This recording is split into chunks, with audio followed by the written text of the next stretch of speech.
Welcome to the Thrillcast, Earthlets. Hope you had a good new year. Ours was tinged with sadness as we're very sorry to report the passing of artist Jim Baekje at the age of 77. Perhaps best known as co-creator of Skiz with Alan Moore for 2000 AD, he also worked on Judge Dredd as well as the two Skiz sequels. His career in comics began with work for girls' titles, such as Valentine in the 1960s, and he went on to work on TV adaptations, such as Charlie's Angels, Star Trek, and Terrorhawks for Luckin. Jim worked on several DC titles, including the Electric Warrior maxi series, Batman, and The Spectre. He also produced New Statesman for the short-lived Crisis, and illustrated Alan Moore's Tomorrow stories. Jim was born and lived in the Orkney Islands, and had been in poor health for some time. We send out our most heartfelt condolences to his family and friends.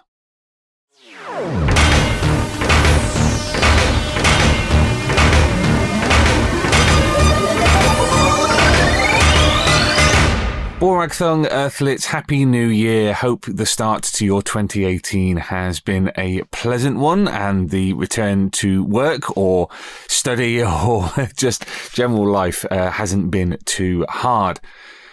This week on the 2000 AD Thrillcast, it's something a little different. You're not going to be hearing from me. Cue cheering in the background. We've very kindly been provided with an interview by Mark Seddon with Kam Kennedy, an artist who should need no introduction to fans of the galaxy's greatest comic. Having been a commercial artist in his hometown of Glasgow, Kam worked on DC Thompson's war comic Commando between 1967 and 1972 before leaving comics altogether to become a professional fine artist. However, he was tempted back to comics in 1978, drawing Fighting Man for Battle, a title we chatted to writer Alan Hebden about in May last year. Kam then moved across to 2000 AD and became one of the defining artists of its first golden age, working on the VCs, Judge Dredd and Road Trooper. He's since worked on Zancudo with Simon Spurrier for the Judge Dredd magazine, and John Wagner wrote several stories about character Kenny who is an alter ego for Kam based on his early problems getting work at American comic book companies. For America, Kam has worked on science fiction war fantasy The Light and Darkness War for Epic, the licensed Star Wars comics for Dark Horse, Lobo, Batman, Outcast and the Spectre for DC, and Punisher, Daredevil and Nick Fury, Agent of S.H.I.E.L.D. for Marvel. Now, in a connection to what we were talking about with Jim Baekje, Kam actually moved to Orkney after visiting Jim, striking up a friendship which led to Jim selling Kam some land, and Kam then building his house right next door to Jim. In recent years, Kam has struggled with his eyesight, which has sadly led to a slowdown and eventual end to his professional work. He's had various operations which are still ongoing to try and improve his eyesight.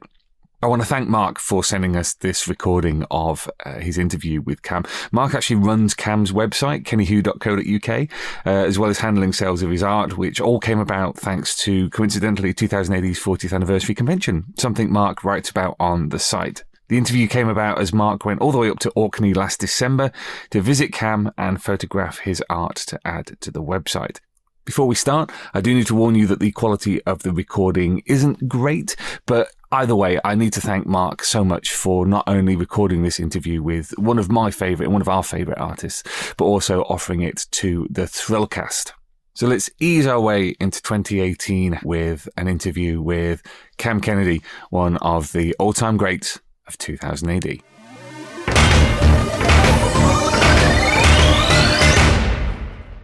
In the years when I was younger, it was after the war. That's the Second World War, not the first. And comics would start appearing in the newsagents when, I don't know, it was probably about 5 or 6. And it must have been things like the Dandy and the Beano.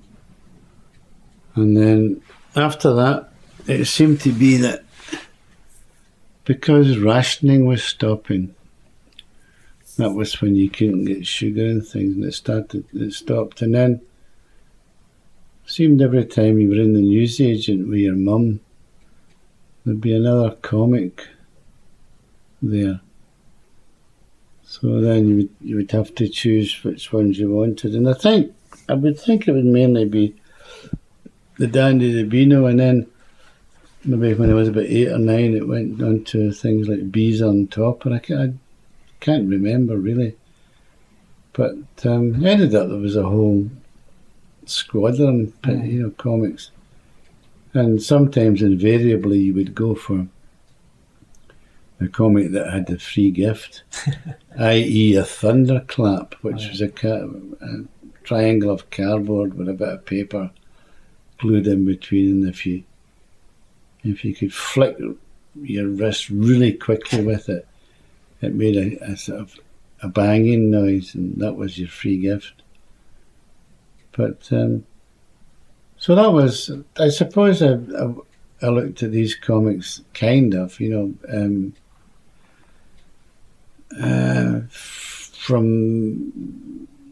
the Bees of the Dandy, the Topper, and then there was, of course, the Eagle was out, and I didn't bother with the Eagle much to begin with, but later on, I used to have a couple of looks at the Eagle, and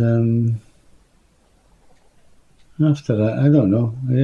I wasn't all that much into comics, but I do remember being about 12, and I lived in the south side of Glasgow, and one of the guys in my class at school, or in the school, had got some what they call American comics, DC comics, and I thought, oh, they look pretty good, only because it was war ones. It was actually Joe Kubert's stuff, it was Our Army at War, and All American Men of War, and something else. And Sergeant I don't know how, Sergeant Rock, that came later, but it was called Sergeant Rock. At the beginning it was called Our Army at War, and I think All American Men of War. But I lived on the south side, and I had, I don't know how I had, but there was a gentleman's bookshop over on the north side of the river.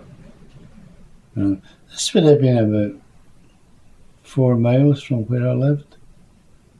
And I set off on foot. I was about 12, and I found this gentleman's bookshop which sold men's books with titles like Stag and Men Heroes and things. And they weren't like nudie books, they were risque in the sense that on the cover there'd be a beautiful illustration of a barely clad woman and an American pilot, and their plane was sinking in the Pacific, and that was a great drama. But these bookshops, I had heard from somebody, when they got their delivery of books in, they were buffeted and wrapped and protected with all these comics. That was what they used as packing, all these comics. And the guy in the shop recuperated a lot of these comics which weren't too bent and torn, etc., and had them on sale.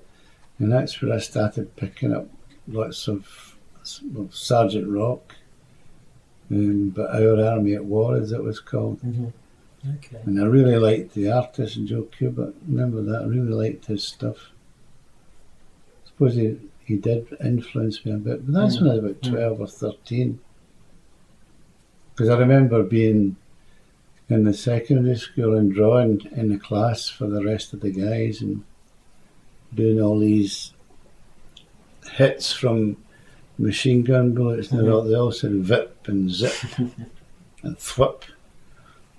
So that was the comics I liked, but I was never a huge comic buff. I discovered girls, of course, and that was when I was about 12, 13 as well, and that was very important.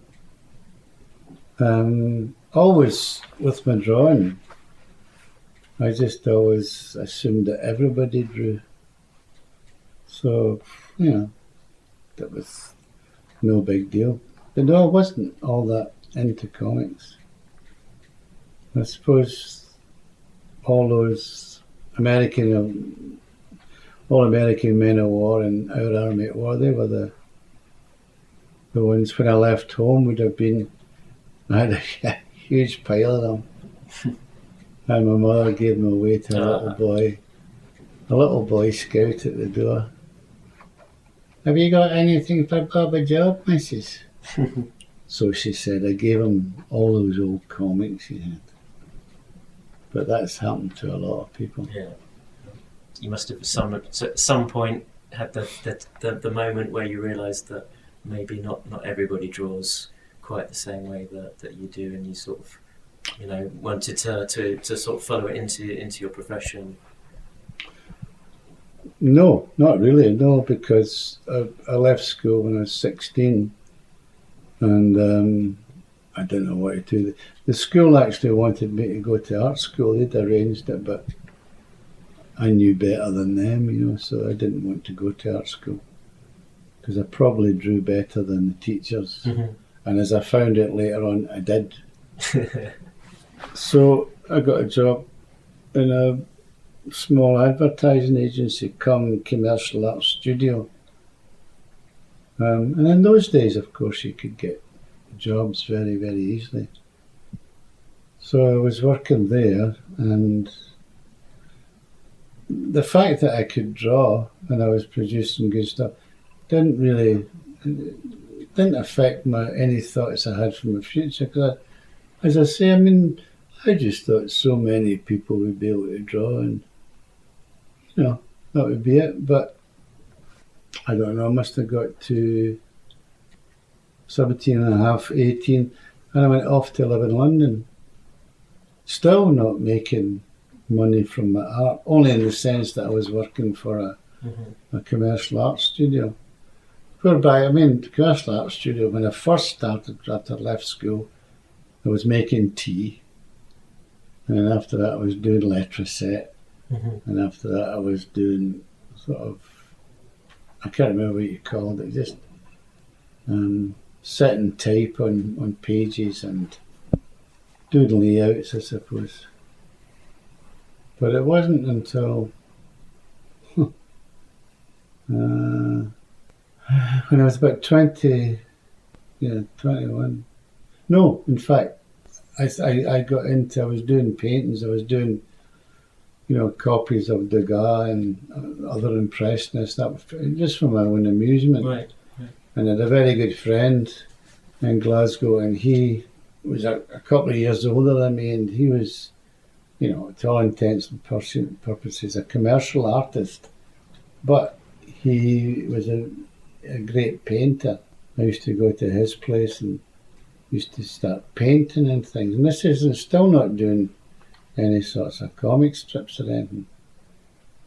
And then I went to London, went to France, and it was when I came back from France in 66, and I came back because I was going to get married to a French girl, and I came back to get a flat and things, and I went to see my old mate who was a painter, and he said he'd been trying to get into D.C. Thompson by doing comics, and I said, comics, all right, okay, because I'd never thought about comics being drawn before. Yeah, I really didn't. Like a lot of people, you just assumed that it turned up in the newsagents, but you had no idea of how it came about, that somebody sat down with the script and drew it out, etc., etc. So I'd come back from France, and I sent some drawings to Mr. Checkley in D.C. Thompson. He was the editor of Commando Comics. And he phoned me up and he sent me a script by return post and said, try this out. So that's what I did.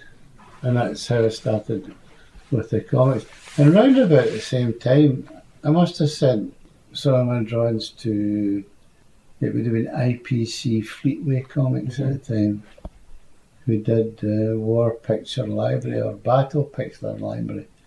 I can't remember. And we got a script from them as well. And I think the first story of mine that actually saw print was the IPC one, and I think it was called Jungle Phantom. Okay. I think so, from memory. And then I was just doing lots of, war stuff, commando, and I don't know when Battle started. Battle must have started. Was that started? Yeah. So I think you had a break in between doing commando and then coming back for... Yeah, because I went back to live in France in '72, and I took a couple of commando scripts with me, and then that was it. That was me finished with the comics there. And then 7 years in France, and I got into painting, back into painting. And near the end of that time, I got divorced and came back to Scotland with my 2 wee boys. And the way that I've heard you describe it before, when you came back and you got in touch with Battle, sort of, it sounds so straightforward that you sort of sent them a couple of pages of some layouts of men in action, and then, that was all. I was just looking for a bit of work, and I thought, well, I know how to draw people, so I just thought, well, try the war stuff again, and I drew out a couple of pages in that. I think I sent it to a fella called Dave Hunt. I'm not sure, or maybe it was a name like Dave Bromberg, or I just can't remember. Anyway, once again I got a script back in the post and started doing that. And then I was doing Battle when I was still in Glasgow. That was '78.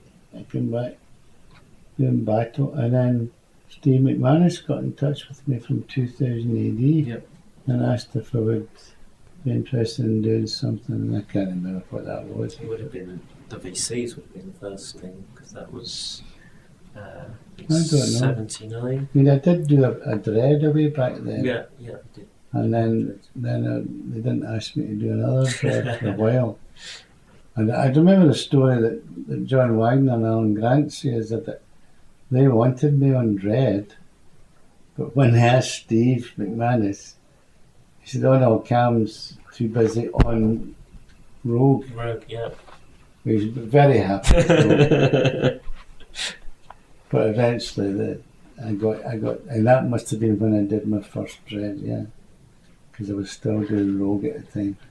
Looking back at that some of the early stuff, and particularly the fighting man in Battle, it sort of strikes you how I guess how different the storytelling was then. That you're having 3 pages of action in a week with so much happening on a single page, and those three pages had to encompass a sort of a recap, a thrust of a story, and then a cliffhanger as well. I know, it's great. I mean, it really is a feather in the cap for, like British comic book writers as well. I mean, I don't know if you've ever sat down and tried to write a 3-page story, with a beginning, middle, and end, albeit part of an ongoing series. But as you say, you always, what they told me, that as a writer, they always had to consider that somebody has just picked up this comic book, this story for the first time, and had to have a good grasp on what was happening. So you had to have all that explained in the first frame. And then you've got your middle bit, and then you've got your last page, which obviously ends on a cliffhanger.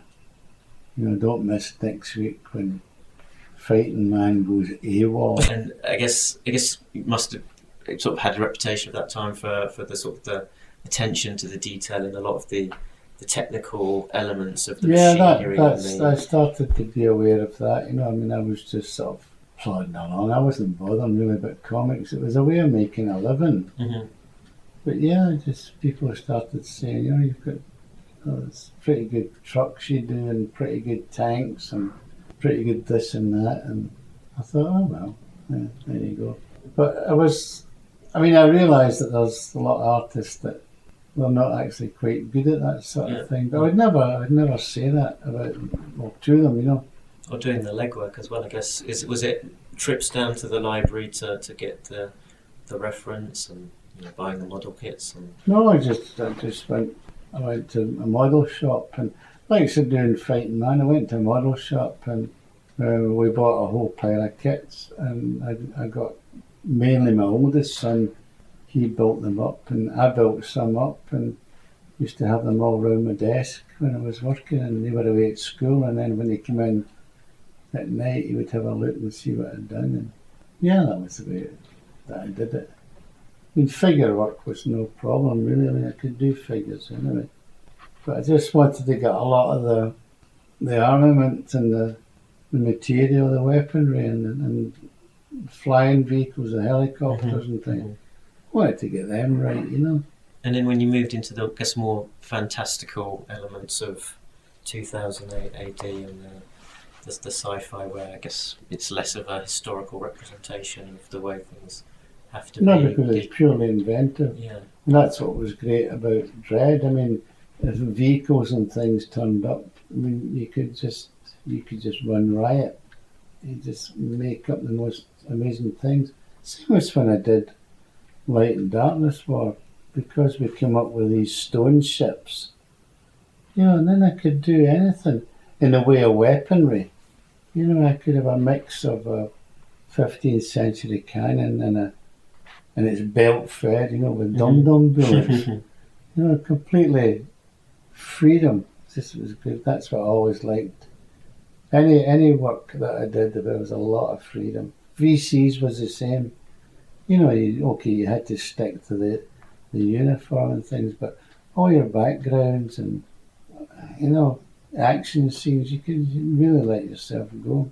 And in fact, for VCs, a lot of the time they weren't even in uniform. It was a that's true. new location each episode. It was. I did prefer them in uniform, I have to say, because I felt you can get a lot more movement when they were in uniform and outside and whooshing about with their backpacks on and flames coming out of their arse. It was almost more fighting between the characters, wasn't there? There was, between them and the enemy sometimes. Yeah. But it was good. It was the enjoyable thing to do, and there was quite a few other well-known artists worked on that as well. Because it was Jerry Finley Day on that one, and that sort of writer-artist relationship continued on into Road Trooper, didn't it? Yeah. Do you know, I've never ever met Jerry Finley. Have you not? So it was the script landing on your through the letterbox. Absolutely, that's the way it was done in those days. Stagecoach pulled up at the door and the little lad ran in. "Morning, Mr. Kennedy," and he'd give me the script. But there was something nice about getting a script through your letterbox in a brown envelope. Often the envelope was, kind of torn and battered, but that was just because they didn't buy high quality envelopes to send it to you. You hear the sort of just, I've not seen one of Jerry's scripts myself, but you hear him being described as a big ideas man in terms of coming up with sort of some quite interesting and out there concepts. And was it all there for you, and you just it was all there for me, but a lot of it. I mean, like with any writer, I would just ignore it and do what I felt was right, and I've never had any comeback or complaint from a writer ever. I mean, was a great thing about working with John Wagner and Alan Grant, because they knew me and we all had the same sense of humour. It was really a case of anything that John wrote and anything that Alan wrote, they knew that I would turn in a good rendition. So it wasn't necessarily slavishly following the script, but sort of. I wouldn't know what slavishly following a script is, because I just used to read it, and as I read it, and I would just jot down in the margin little ideas, and that was it. And then I took it from there. I never got hung up on the writer having written it because I knew him. Really, but other writers I didn't know, but I just went ahead, and nobody's ever come back and said, no, that's not the way I see it, Kam. Because it's also difficult for a writer to say to you, to criticise an artist and say, that's not really the way I see it. Well, you draw it then. Yeah. On you go, Sparky. You're that smart. It's teamwork, and it's having faith and almost like a reliability in what the artist is going to come up with. You know, if you finish one script, you know, because you got to remember that a writer does a script.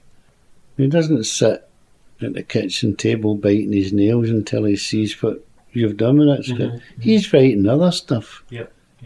Albeit the next 2 or 3 episodes of the same story or something else. So, yeah, no, I mean, I think a writer would just say, that's it, it's out of my patch now, let Kennedy deal with it. That's all, yeah. I think you said before that when you moved on to 2000 AD that Dredd was the one that you most enjoyed doing when you got to do him. Well, Dredd's a great character. I mean, he really is. You've only got to look at the number of artists who've worked on Dredd. Now, we all have our own rendition and version of Dredd, and he's still recognisable. The one thing I didn't enjoy too much about Dredd was, I mean, I always refused to change the uniform or anything, but except for the gun, you know, in the latter years, the gun had changed. But I used to get youngsters coming up to conventions and, you know, can you look at my portfolio? Of course I can. I've always got time to look at portfolios. But they would have done Dredd and they've changed them. You know, they've added on what they think Dredd should have. It's the same as I've seen other characters and they've added bits on. I say, just leave it as it is, because it's working just now. Leave it. You know, you can change Batman ever so slightly, but you cannot change him, you know, like not give him a cape or a pointed cowl hat. No, just leave it the way it is. That's the way it's been created, and work round it. But no, Dredd is so much fun. He's just great to do. And you become really friends with him when you're drawing him. Oh. Start calling him Joe and planning holidays together and things. But something that I've heard both, I think Alan and John Wagner describe is how they see the partnership with you as an artist as being particularly special. They wrote scripts for me, because I know that John would put a script in and say, this is for Kam. Yeah. They said he said he'd try and tailor it specifically for you and make sure that he'd raise his game so it's one of his favourites, or one of his. Yeah, that's it. That's what they did. Yeah, this one's for Kam, and that was I mean, an ideal way to work. Really, you know, have a writers of that calibre producing so much other stuff, and then when they do a Dredd and say, no, this, I know, this will be a good one for Kam. That's it. No, it was good. It was very... And was that relationship still sort of the script landing with you, or was it a bit more collaborative, that you'd ever feed in ideas or say, you know, this would be something I'd really love to draw? No, I had carte blanche from John and Alan, as far as I understood. I mean, they would just put in a script, and then what I did was fine with them. Mm-hmm. I mean, I used to add some things in, take some things out of the script, but it always worked. I mean, they always seemed to like it. Did you ever sort of try and feed them ideas of say, what I'd really like to draw would be this? Is there any way you could work it into a script? There may have been. I just can't remember them just now. There may have been some we've been having a wee tete-a-tete and a wee drink. I guess obviously there's... But no, in no way will I take credit for anything that they created in writing, but there may have been a couple of things. I mean, obviously there's the whole Kenny Who element of that was just my experiences as one of the three that was chosen to go to New York and see if we could get what they were doing about the contract for Outcast that John and Alan had written. But no, that was... There's bound to have been one or two other things that we've been talking about, and then I've got it in the script. I can't... Oh, I remember... yes, one of the things was when John and I did Boba Fett and Barracuda. Mm-hmm. Barracuda was in the first story. And John said, they've asked me to do another one, you know. And I'm thinking of bringing like one of his relatives, and I said Raikuda, you know, because the rock and the singer. I think that's the way it went. I think he's called Raikuda. Yeah, it's called Raikuda. The brother that comes to to avenge it. Barracuda, yeah, something like that. And at the back of my mind, there's something about a haddock in some story that was mentioned, but I just can't remember for the life of me what it is. No, it's some... Anyway. But no, I mean, I'm very lucky to have worked with two great writers. In that period where you were trying to get Outcasts sort of up and flying, and you had that infamous trip to the States, where, you know, the Kenny Who line came about. They just put you forward as the most personable. They described it as to grease the wheels. Yeah, well, I don't know.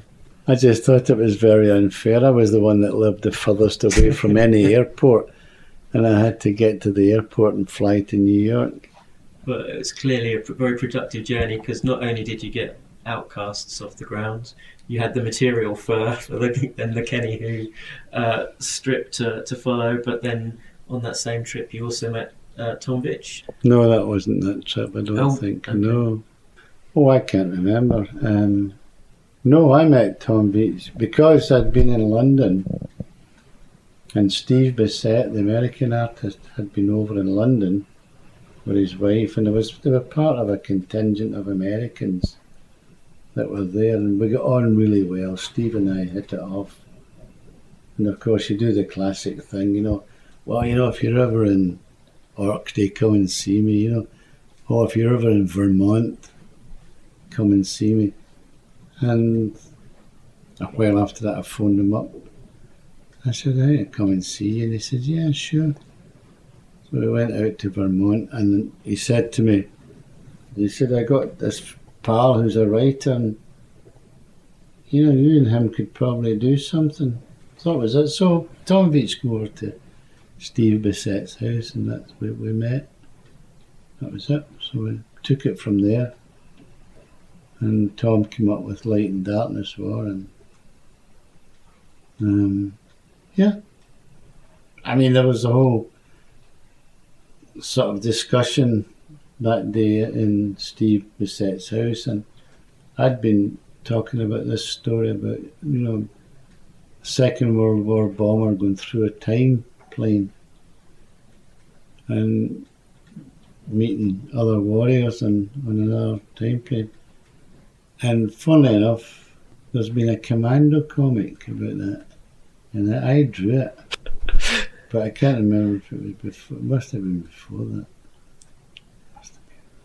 It was a bomber, just the whole thing of a bomber goes through, and because I was seeing it really visual, and I had in mind a B-17, you know, sort of coming down somewhere, and you know, and it turns up they used the guns, modern technology, etc. Which is kind of what we did with Light and Darkness, you know, the four Marines. Yeah. Well, 3 Marines, and the other one's lost his legs coming down and fighting for these good warriors, good guys. It's all good guys and bad guys, all mostly American stuff. It's all good guys and bad guys. It was easy to tell the bad guy in that series, wasn't it? It was, Lord Nah. The Lord Nah. He was very definitely a bad guy, wasn't he? To be played by Jack Palance in the film. But they never ever made a film. You get all this crap, you know, when you've done something and people say, oh, it's going to be made into a movie, and you think, oh well, that's good, you know. And it was around about that period that you sort of started doing the painterly style that you very quickly became famous for. Was it Light and Darkness that you very first started that on? Or I just thought, well, I knew how to use colour, so I'll just use colour on this Light and Darkness. And I chose to do the first 4 or 5 pages in burnt sienna. Mm-hmm. Kind of like to indicate flashback, I think. I can't yeah. remember if it's it is a flashback scene, yeah. And after that then, I did Star Wars Dark Empire, and that was all done colour. It was quite a task, that, doing it in colour. But I got a lot of good feedback from people at cons, who said it's so good to see something that's hand painted, because digital and computer colouring was just going in then, and they said it's so nice to see stuff that's been done by a human hand. It struck me that from reading an interview you did before that you said that you're almost trying to future-proof your work, I guess, much like in the Kenny Who strip where you can't be taken over by a robot. That if that human hand, that human touch of the colouring. Absolutely, and it always wins out. It will always win out, because there will be a certain amount of people who will realise that, here's something that has not been done digitally. I mean, I used to, when my eyesight was still good, I could see jobs that had been coloured by a computer, and it's very nice. It's very pristine and clever, and not clever, pristine and pure. Mm-hmm. But if you've got something beside it that's been hand coloured, there's little faults in it, but nice faults, faults you can live with, faults that reassure you that there's still people working without machines. We'll probably all suffer in the end. So the Light and the Darkness, that sort of started off that relationship with Tom, and it continued on into the Star Wars Dark Empire series a few years later. How did that all come about? What was the initiation of that? It was Tom sort of reaching out to Lucas. Yeah, well, Tom was obviously a big fan of Lucas. I was kind of unaware of him, because when the Star Wars film, the first one, came out in '77, I was living in France. Excuse me, I had no idea about it. I mean, I was really enjoying myself in France with wine, food and women and French cinema.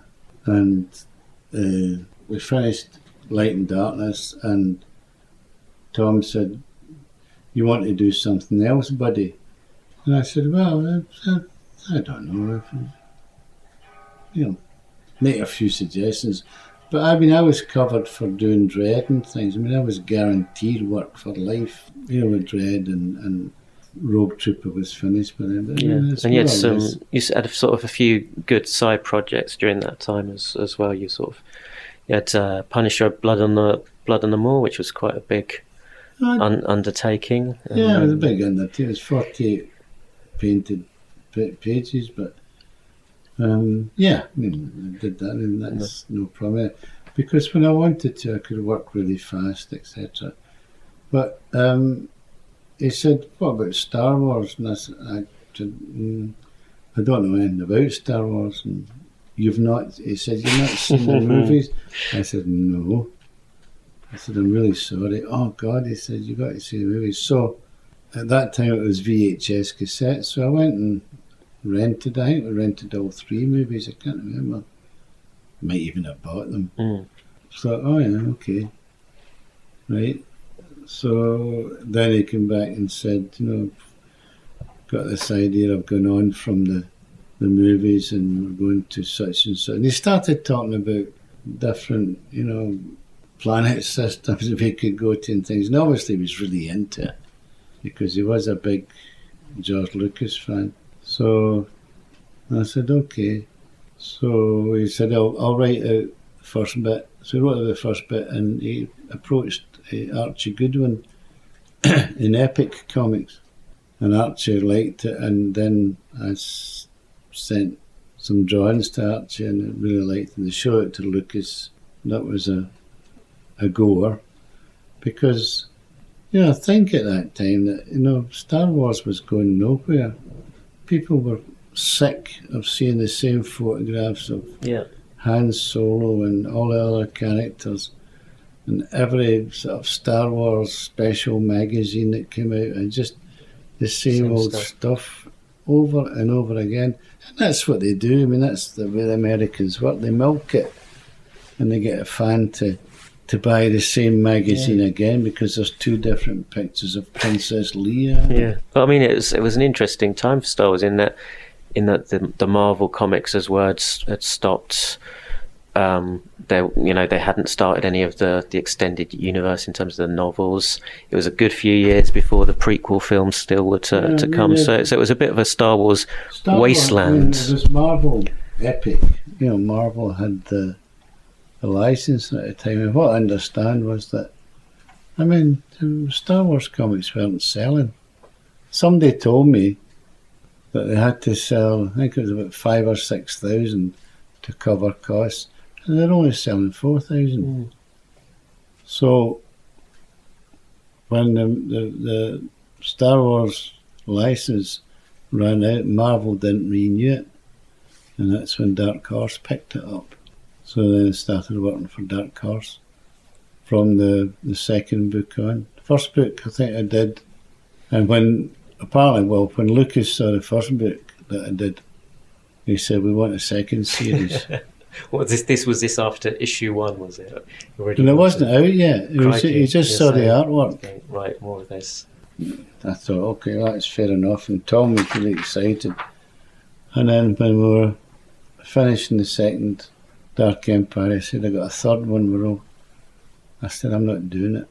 So he was horrified, that I would possibly say to George Lucas, I'm not doing it. Was it a case of just I just found it so boring. A lot of stuff I enjoyed doing, colouring and things, but I just found it boring. And then that's when I met up with one of Lucas's assistants at San Diego, and she said, I heard you don't want to do the third Dark Empire. And I said, no. And then she said, is there anything you would like to do? And I said, yes, but you probably won't go for it. She said, what is it? And I said, well, the only character that interests me in the whole Star Wars thing is Boba Fett.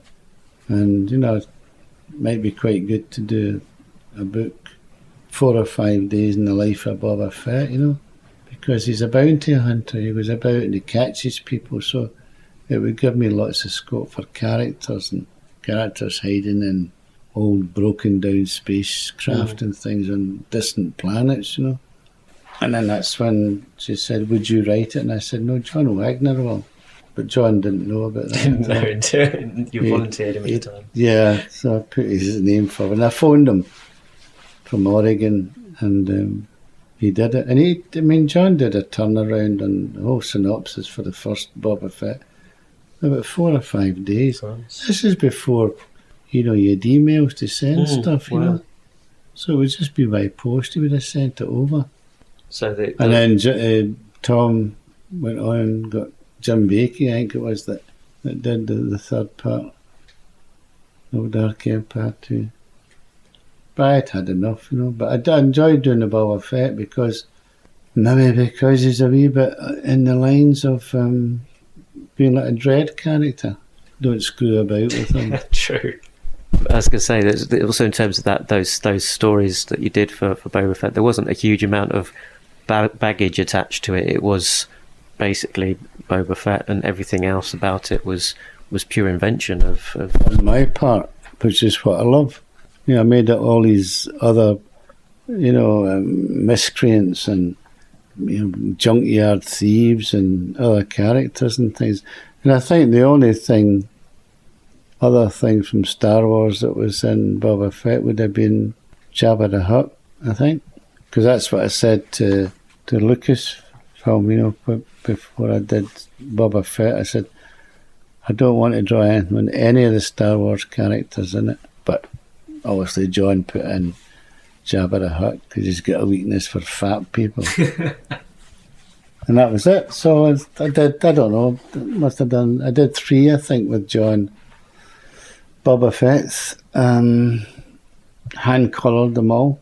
And then I did another 2 Boba Fett's. I guess the next phase of your career was that a sort of Garth Ennis sort of dominated one, that you had two chunky runs with him, with the War Stories, the Reavers, and Punisher, Streets of Laredo, sort of in a very similar time, both coming out in 2003. Yeah. Was that in 2003?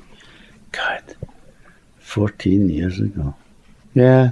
No, I'd met Garth when he was young, and he always used to send us a birthday card, Christmas card. I suppose because Garth, he kind of grew up with the Battle comic when he was younger, and then he became a writer, and he must have thought, well, I've got some ideas for war stories.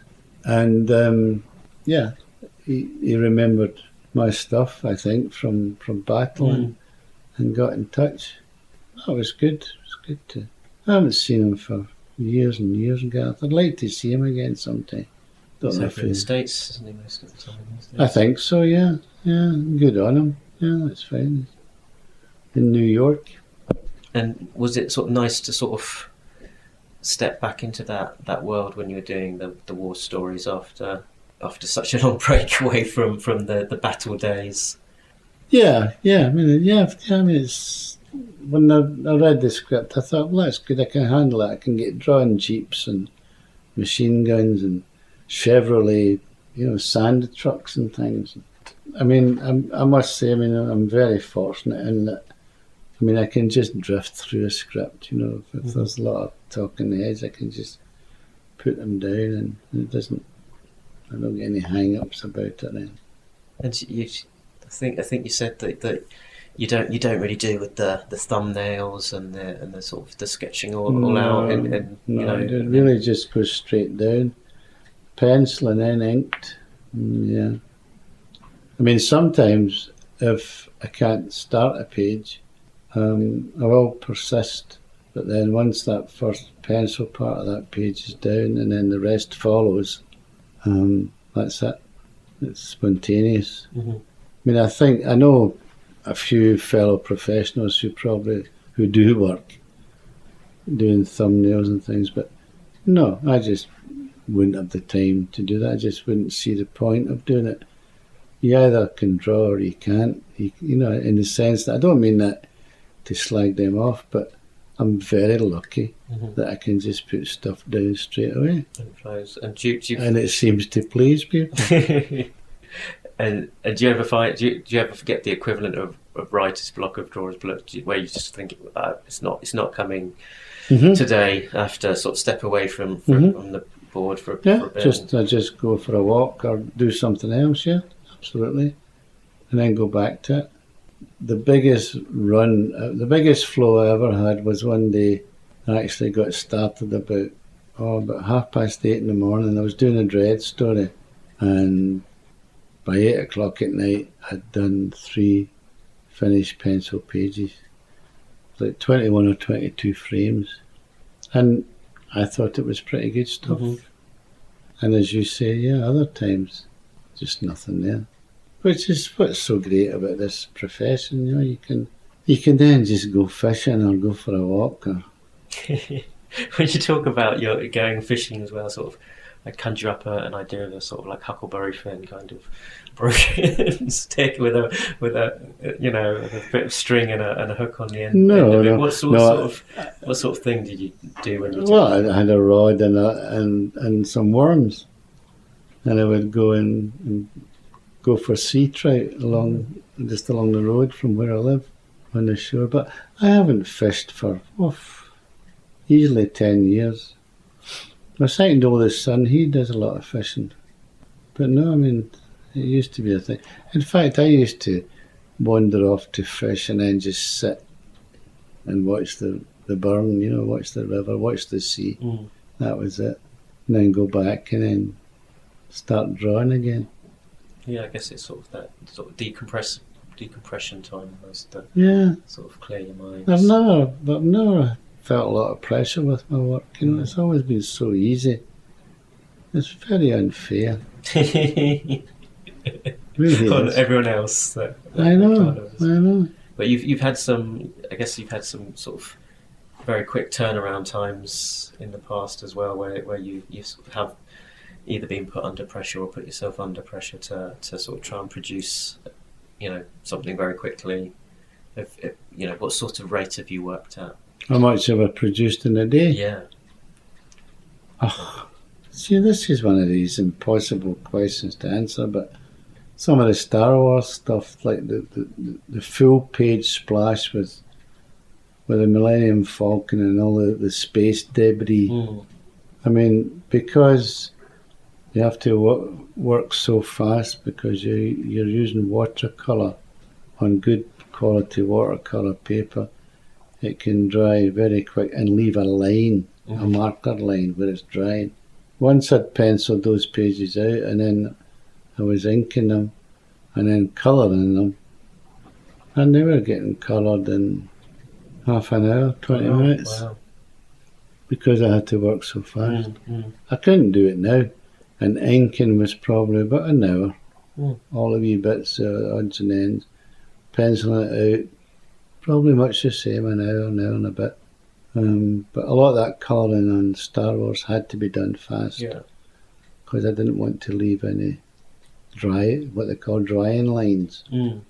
I mean, you possibly could, and people say that's just his style, that line across the sky there, and that's where his first lot of paint dried, or his ink. But yeah, I mean, it feels to me, it's sort of, I get the impression that somehow miraculously you seem to have got it right first time on all of that, because I guess the colours relatively unforgiving if you do make a mistake, that it's gonna show, and you don't want to. Well, you've looked at my originals for Star Wars. It's a terrible thing to say, but there's just not any mistakes on it. There's nothing. I mean, a lot of other artists' work you'll see, and there's white here and processed white there, and I've corrected faults and things, but I was always very lucky. I had really good eyesight at the time, I have to say that as well. I just used to get it. It took me a long time to realise that people were impressed by what I did. Following on for, I guess, the Reavers and that, you sort of, I guess, continued on with some 2000 AD magazine work, and then the next big project that came along was Kidnapped in 2007. With Alan. 7 or 8, or maybe Jekyll and Hyde was out in 2008. Yeah, and then Jekyll and Hyde followed relatively close on its heels, and and that's when the site was starting to go, because I decided not to colour Jekyll and Hyde myself. Must have been Jamie Grant that coloured it, I think. I know he did the lettering. Anyway, what were you going to ask about? I was going to say, I'd urge all of the listeners to go out and seek it out if they haven't already, because I think, it's undoubtedly, in my eyes, one of your finest works, and certainly a very different tone to the rest of the Dredd and the Star Wars. But it's completely different, But it's a great story, you see, because when Alan was doing breaking it down and doing a graphic novel script from Stevenson's story, I mean, I remember him saying that it really is, that Kidnapped has got all the elements in it that all the other writers since then have used in their stories. It's just there's just amazing characters in it. If you read the original book by Stevenson, I mean, Alan had to leave one or two things out But there's other characters come into that story, and they're just great. It is real storytelling. Mm-hmm. And I was just so pleased to do it. I was just so chuffed to be asked to do that. Because I was working, it's by a Scottish writer. I was working with a Scottish writer. I'm Scottish, and it was printed in Scotland. And it's a Scottish story. It was just such a good time. And they were also both big sort of local campaigns and backing behind it. The Kidnap was part of the UNESCO City of Literature, and then Jekyll and Hyde was part of the One Edinburgh campaign. And I guess that Scottish connection, clearly very evident in those works, but sort of been a bit of a theme. We've seen the Kenny Hu connection and Bogeyman. You had Nick Fury, and immediately took him up to Orkney. I know. And then I think Punisher sort of take him up to Scotland as well. So does that sort of that connection to Scotland in the work, is that very important to you? Is it something you particularly enjoy? Well, yes. I mean, I do enjoy there being that connection to Scotland, but also because I mean, a lot of the talent in modern day British comics is Scottish.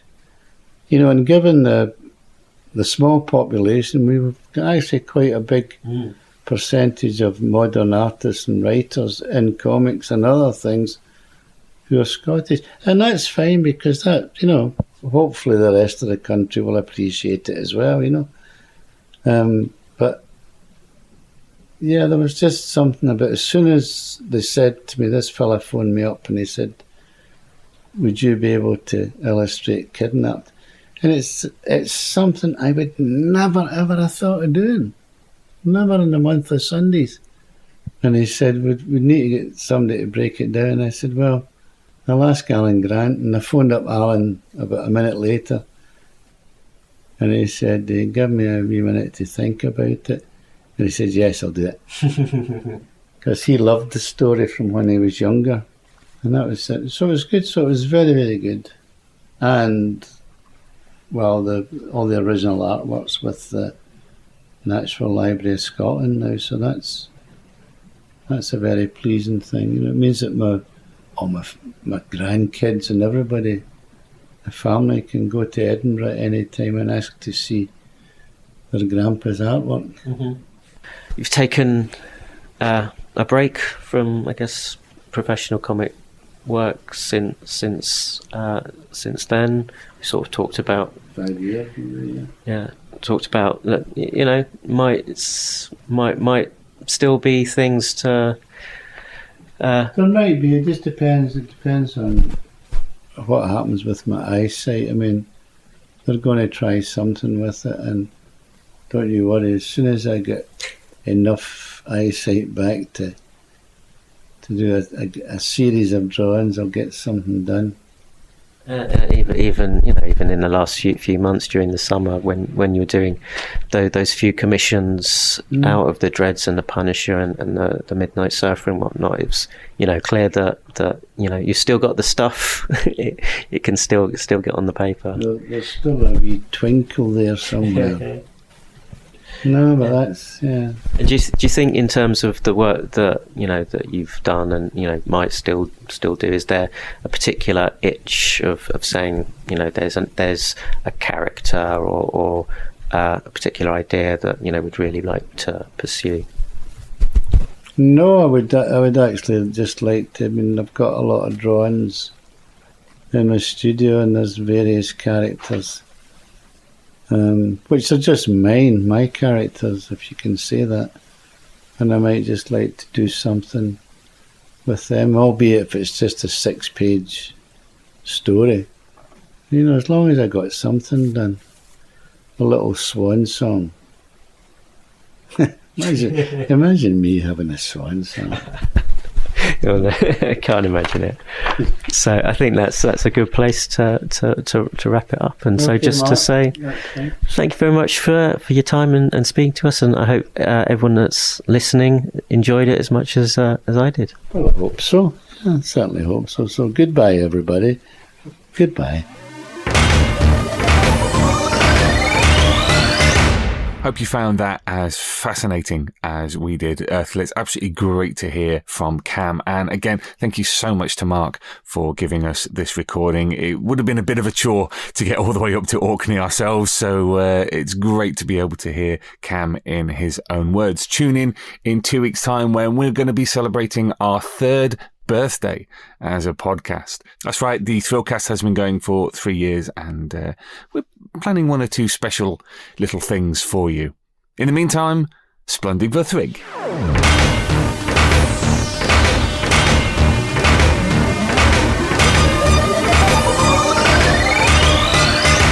Alert! Alert! Alert! Thrill power levels dangerously high. Alert! Alert! Read 2000 AD every week. Ask your comic book store or newsagent now. Subscribe to the galaxy's greatest comic at 2000ADonline.com. Subscribe digitally on our apps for Apple, Android, and Windows 10. And download DRM free copies from 2000ADonline.com. Alert! Alert! Stand by for urgent updates. Search for 2000 AD on Twitter and Facebook. Watch the latest videos at youtube.com/2000 AD online. And follow on Instagram at Insta2000 AD. Program complete. Shutting down.